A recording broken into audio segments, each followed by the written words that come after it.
So it's going to be a shorter landing distance than we're used to and a skinnier landing surface than we're used to as well. So just reinforcing those normal habit patterns of nailing our landing zone and nailing our post wheels on the ground application of brakes, and basically practicing a few times, getting comfortable with it, and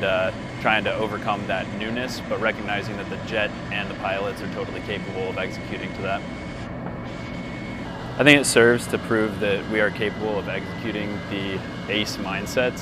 something that is non-standard, something that's not perfectly set up for us, but something that is one of those spokes that we can use in that ACE concept to further our ability to land at something new, prepare, refuel, go back to home base, or go back to the fight. I think it's important for all types of aircraft to be able to execute if we're going to execute ACE as a whole.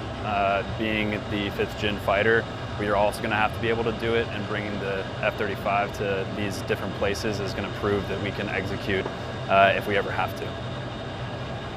I think sharing a common mental model is going to be key. Having the same aircraft as somebody, having the same mentality going forward with that 5th generation asset. We're working towards the 5,500 mentality of we'll bring 50 jets, NATO brings 500, and having that same shared mental model of we're able to both execute these ACE concepts. We're going to go out to these highway landings. Norway's done it, Finland is doing it, so we're going to have a shared process there. You never know where that spoke of the hub and spoke in the ACE concept is going to be, whether it is a prepared landing surface or something that is just suitable enough as a landing surface. Going out and proving that we can execute with a short field landing, with a short field takeoff, and having all of those considerations that we've proven that we can do it, building that confidence is going to go forward in opening up the opportunity and ability for us to choose other austere landing sites in the ACE concept. We're taking ACE as a concept and moving forward into proving that we can execute it, building confidence in ourselves and in our NATO allies, executing turning the concept into execution, and moving forward so that we can make it a tactical game plan in the future.